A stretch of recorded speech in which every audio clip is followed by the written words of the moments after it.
వందే మాత్రం. నేను మీ journalist Navata. Welcome to our political. Paschim Bengal రాజకీయ చరిత్రలో ఒక భారీ మార్పు చోటు చేసుకుంది. భారతీయ జనతా పార్టీ ప్రభుత్వం అధికారంలోకి వచ్చిన వెంటనే రాష్ట్ర భద్రత, జాతీయ ప్రయోజనాల విషయంలో తన చిత్తశుద్ధిని చాటుకుంది. పశ్చిమ బెంగాల్ నూతన ముఖ్యమంత్రిగా ప్రమాణ స్వీకారం చేసిన కేవలం 2 రోజులకే సువేందు అధికారి తన మొదటి కేబినెట్ సమావేశంలోనే చారిత్రాత్మక నిర్ణయం తీసుకున్నారు. భారత్ బంగ్లాదేశ్ సరిహద్దులో నిలిచిపోయిన కంచె నిర్మాణ పనులను పూర్తి చేయడానికి అవసరమైన భూమిని సరిహద్దు భద్రతా దళానికి బదిలీ చేసేందుకు ఆయన ఆమోదం తెలిపారు. ముఖ్యమంత్రి సువేందు అధికారి 2026 మే 11న మీడియా ప్రతినిధులతో మాట్లాడుతూ సరిహద్దు రక్షణ తమ ప్రభుత్వ అగ్ర ప్రాధాన్యత అని స్పష్టం చేశారు. సరిహద్దు కంచె కోసం అవసరమైన భూమిలో 90% ఇప్పటికే గుర్తించబడింది. ఈ భూమిని కేంద్ర హోంమంత్రిత్వ శాఖకు అప్పగించే ప్రక్రియను కేవలం 48 రోజుల్లో పూర్తి చేస్తామని ఆయన ప్రకటించారు. తమ మొదటి కేబినెట్ సమావేశంలోనే సరిహద్దు కంచె నిర్మాణానికి భూమిని బదిలీ చేయాలని నిర్ణయించామన్నారు. ఈ ప్రక్రియ నేటి నుంచే ప్రారంభమవుతుందని వెల్లడించారు. భూమి బదిలీ పూర్తయిన వెంటనే బీఎస్ఎఫ్ కంచె నిర్మాణాన్ని పూర్తి చేస్తుందని, దీనివల్ల దశాబ్దాలుగా వేధిస్తున్న అక్రమ చొరబాట్ల సమస్యకు శాశ్వత పరిష్కారం లభిస్తుందని ముఖ్యమంత్రి సువేందు అధికారి ధీమా వ్యక్తం చేశారు.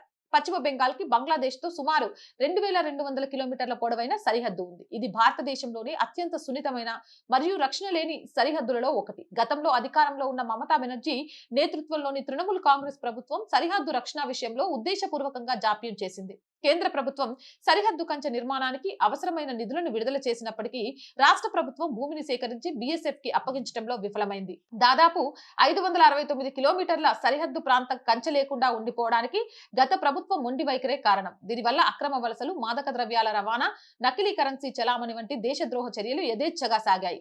తన ఓటు బ్యాంకును కాపాడుకోవడం కోసం మమతా బెనర్జీ ప్రభుత్వం బంగ్లాదేశ్ నుంచి వచ్చే అక్రమ చొరబాటుదారులకు రక్షణ కల్పించింది. సరిహద్దు కంచె నిర్మాణంలో రాష్ట్ర ప్రభుత్వం ప్రదర్శించిన నిర్లక్ష్యాన్ని కలకత్తా హైకోర్టు కూడా తప్పుపట్టింది. ఏప్రిల్ నెలలో జరిగిన విచారణ సందర్భంగా chief justice Sujay Paul, justice Parthasarathi సెజ్లతో కూడిన బెంచ్ రాష్ట్ర ప్రభుత్వంపై ఆగ్రహం వ్యక్తం చేసింది. కేంద్రం నుంచి పరిహారం అందుకున్నప్పటికీ భూమిని బీఎస్ఎఫ్ కి అప్పగించకపోవడాన్ని కోర్టు ఆశ్చర్యకరమని పేర్కొంది. 9 సరిహద్దు జిల్లాల్లో కేవలం కొద్దిపాటి భూమిని మాత్రమే అప్పగించారని, మిగిలిన భూమి విషయంలో రాష్ట్ర ప్రభుత్వం అస్పష్టమైన నివేదికలను ఇచ్చిందని కోర్టు మందలించింది. ఈ జాప్యానికి బాధ్యులైన అధికారిపై 25,000 రూపాయల జరిమానా కూడా విధించింది. జాతీయ భద్రత వంటి కీలక అంశాల్లో రాజకీయాలు చేయడం తగదని కోర్టు హితవు పలికింది. ఎన్నికల ప్రచార సమయంలో బీజేపీ పదే పదే ఈ సరిహద్దు సమస్యను లేవనెత్తింది. బెంగాల్లో జరుగుతున్న అక్రమ చొరబాట్ల వల్ల రాష్ట్ర జనాభా స్వరూపం మారిపోతుందని, ఇది బెంగాలీ సంస్కృతికి, హిందువుల ఉనికికి ప్రమాదమని బీజేపీ హెచ్చరించింది. 2016 నివేదికల ప్రకారం భారతదేశంలో దాదాపు 2 కోట్ల మంది బంగ్లాదేశీయులు అక్రమంగా నివసిస్తున్నారని అంచనా. ప్రస్తుతం ఆ సంఖ్య ఇంకా ఎక్కువగా ఉండవచ్చునని భావిస్తున్నారు.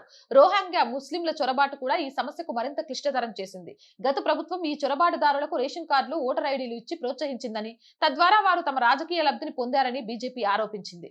ముఖ్యమంత్రి సువేందు అధికారి తీసుకున్న ఈ తాజా నిర్ణయం బెంగాల్ ప్రజలలో కొత్త ఆశలను చిగురింపచేసింది.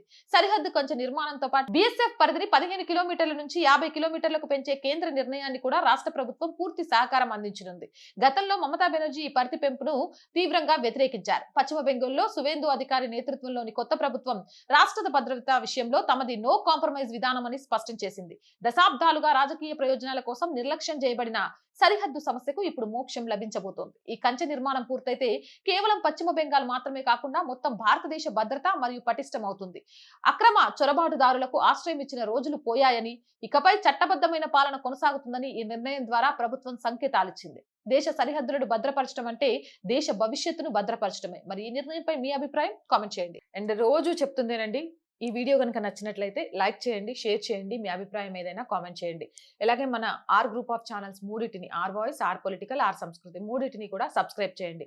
అండ్ ఆర్థికంగా ఆర్ వాయిస్ కి చేయూతనందించండి. ఈ రోజు ఆర్ వాయిస్ నడుస్తుంది అంటే మీరే కారణం. మీరు లేకుంటే ఆర్ వాయిస్ లేదు. ఆర్థికంగా ఈ ఛానల్ని నిలబెట్టాల్సిన బాధ్యత కూడా మీ మీద ఉంది. ఆర్థికంగా సపోర్ట్ చేయాలి అంటే సబ్స్క్రిప్షన్ పక్కనే జాయిన్ అనే బటన్ ఉంది. 1 to 5 లెవెల్స్ ఉన్నాయి. ఏదో ఒక లెవెల్లో సపోర్ట్ చేయండి. లేదా స్క్రీన్ మీద గూగుల్ పే, ఫోన్ పేతో పాటు అకౌంట్ డీటెయిల్స్ ఉన్నాయి. మీకు తోచిన సహాయాన్ని అందించండి. వ్యాపార ప్రకటనల కోసం 8328500576 నెంబర్ని సంప్రదించండి. జై హింద్, జై భారత్.